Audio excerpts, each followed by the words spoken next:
Now, after studying the deviations, we know what are the absorption laws. Beer-Lambert's law. One studies the change in intensity of the radiation with respect to the path length, and the other one studies the change in intensity of the radiation with respect to the concentration of the sample. And when we club them together, we get absorbance is equal to epsilon times x, that is path length, into c, that is concentration. Okay, that is Beer-Lambert's law. Now, what is the basic principle of UV visible spectroscopy? We have mentioned earlier also that whenever an electromagnetic radiation interacts with matter, either of the three things, or let's say all three things, might occur. What? Number one was electronic transition. Okay, when the radiation carries sufficient amount of energy, it is capable of moving an electron from its ground state level to the higher energy level. That is called as electronic transition.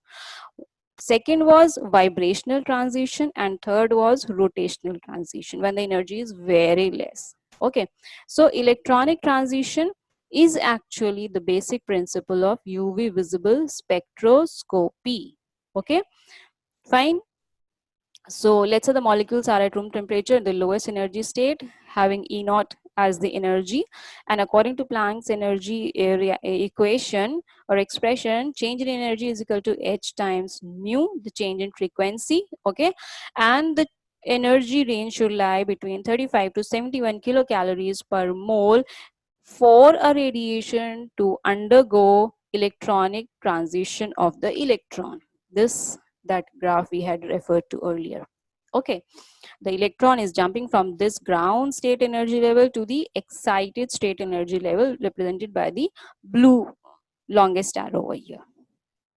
Okay, so this is the representation of the electronic transition over here, which is the basic principle of the UV visible spectroscopy we had discussed in our earlier slide. Okay, what happens then? How does it occur? Okay, let's try to understand. How does that occur? We have different energy levels. Okay, the energy going up along the y-axis, okay, that is increasing upward. We have sigma energy level, okay, pi and n. Okay, so consecutively they will have sigma electrons, pi bonded electrons, or non-bonding electrons represented with n. These are the bonding orbitals. So sigma bonding orbital, pi bonding orbital, and non-bonding orbital, and sigma pi star and sigma star bonding orbitals. Okay, and the anti-bonding orbitals. These are the anti-bonding orbitals. You know, we represent the anti-bonding orbitals with a star over here. So pi star and sigma star. Okay, now my electron is sitting over here. Now let's say my electrons are here in the sigma bonding orbitals. When it acquires energy from the electromagnetic radiation, and the energy is sufficient enough to make it undergo the electronic transition, then the sigma bonded electrons can jump from sigma to the sigma star energy level. Okay, and that will be called as sigma star transition. Okay, fine. Remember, this is going to take place in all those molecules wherein the bond electrons are carrying the sigma bond. I'm sorry, the molecule is carrying the sigma bond, or the sigma bonded electrons are present. Okay, so this is called as sigma star transition. Okay, the electron sitting in the pi orbital, for example, my molecule contains a pi bond, a double bond, or let's say a triple bonded molecule is there.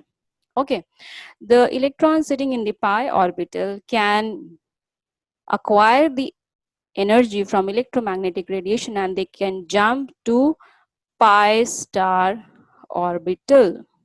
Okay, so this electron can jump to pi star orbital, and then the transition will be called as pi star transition.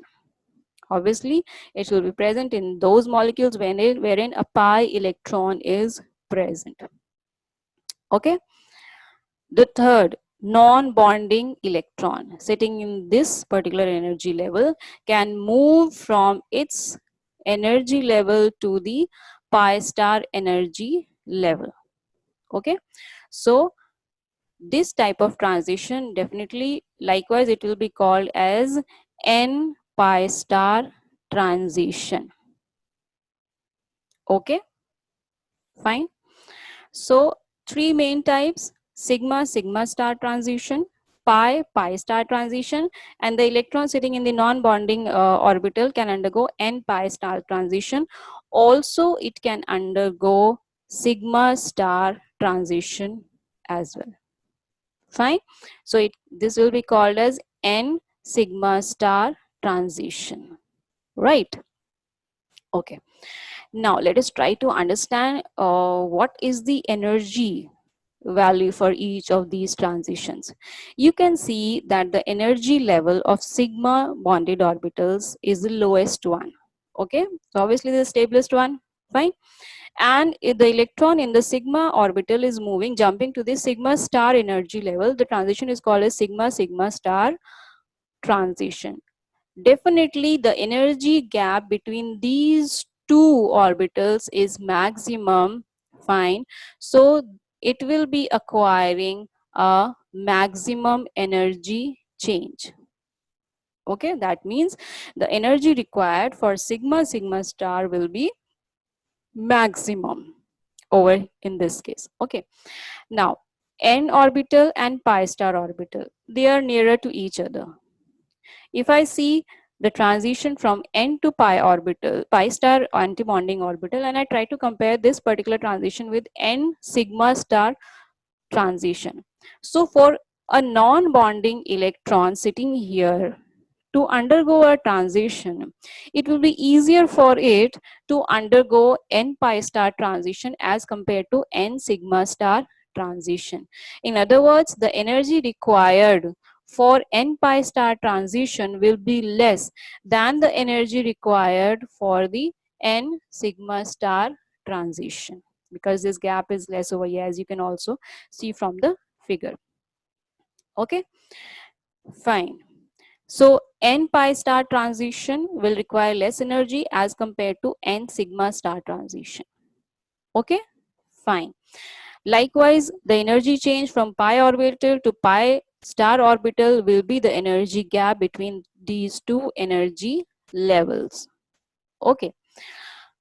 As I mentioned earlier also, sigma sigma star transition is seen in those molecules wherein the sigma bonded electrons are there. Okay. Now, if I ask, or let's say if there is a question arises, will the n pi star transition be at a lower wavelength than n sigma star transition? How do we correlate? Okay, let's try to figure it out. The energy required for n pi star transition is lesser than the energy required for n sigma star transition. Okay, so if the energy is less for n pi star transition, and we know that Ne is equal to what? H C over lambda. That means wavelength increases, energy decreases. Okay, so what will happen? N pi star transition requires lesser amount of energy. That means this transition will be undergoing at a higher value of wavelength as compared to n pi star transition, right? And so what will be the case of the sigma sigma star transition? Sigma sigma star transition requires the highest amount of energy or the lowest wavelength. Often it actually what happens for sigma sigma star transition, it is not the UV visible spectroscopy that we see.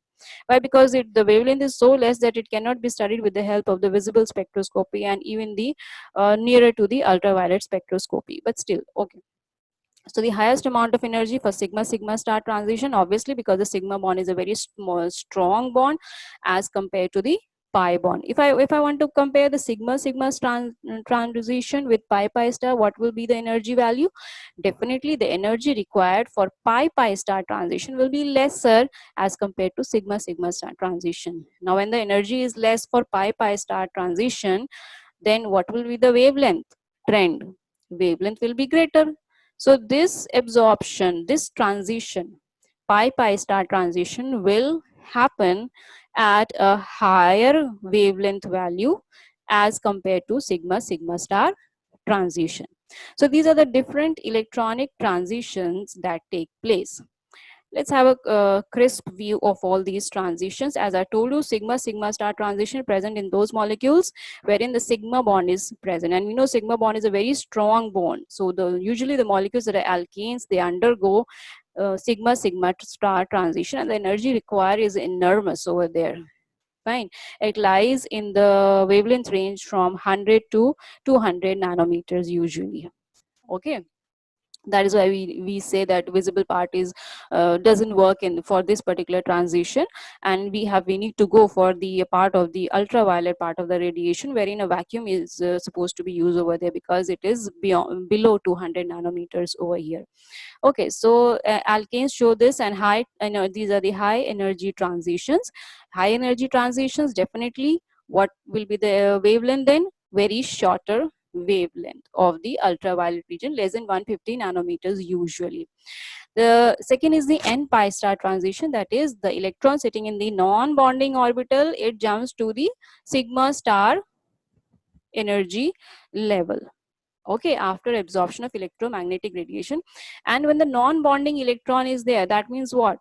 Non-bonding means, how do we denote and how do we come to know whether a non-bonding electron is present in the molecule or not? Definitely the lone pairs of electrons, all the lone pairs of electrons, they are non-bonding in nature, they haven't made any kind of a chemical bond.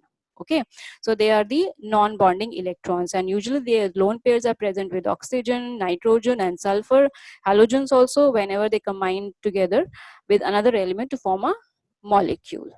Okay, so if by chance any particular compound has oxygen, fine, so one of the transitions along with the other ones, it will be N, that is non-bonding transition. Okay, non-bonding can be N sigma star transition. Okay, so N sigma star transition is sensitive to hydrogen bonding, definitely we know. Why? Because oxygen and nitrogen are highly electronegative in nature.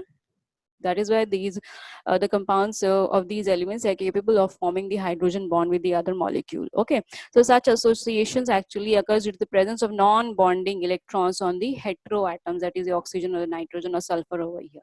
Okay, the next is pi pi star transition. Pi pi star means pi bond is present.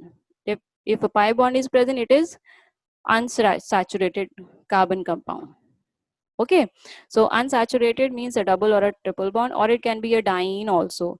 These pi pi star transition, we know that they require smaller amount of energy, and so if the energy is small, definitely the wavelength will be large. So these kind of transition, pi pi star transition, they occur at a higher wavelength side of the electromagnetic radiation. And last of all is the n pi star transition.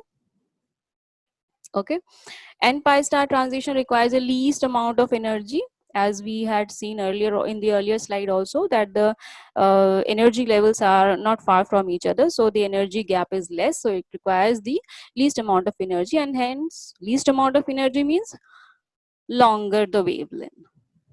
Okay, but actually what happens, these transitions, they are observed with a low intensity. The n pi star transitions, the non-bonding transitions, specifically the n pi star transitions, they are the spectrum, the peak that we get, it is of a low intensity. This is what is mentioned over here.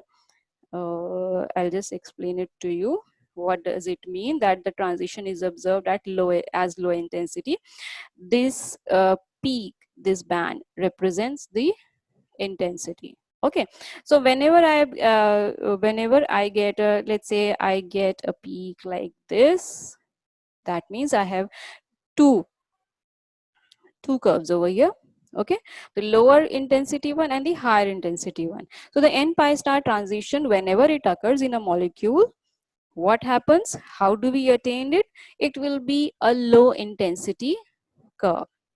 Okay, that will be a low intensity curve. Now, why is it a low intensity curve?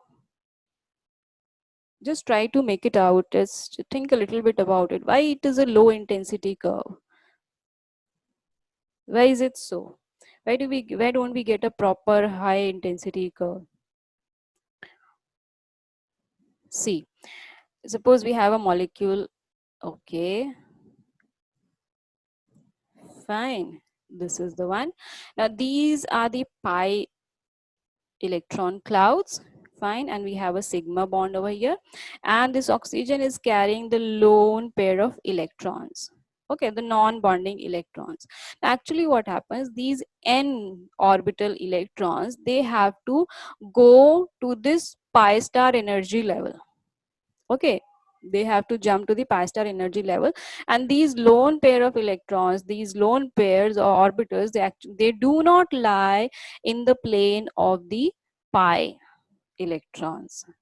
Okay, so symmetrically it becomes difficult for an electron to jump from a plane somewhat other than the one they have to go into. Okay, so symmetrically it takes a very, I mean, it becomes rarest of the components. It becomes difficult for an electron to jump to the other orbital. Okay, so that is why we attain a low intensity peak over here. It is represented by this transition.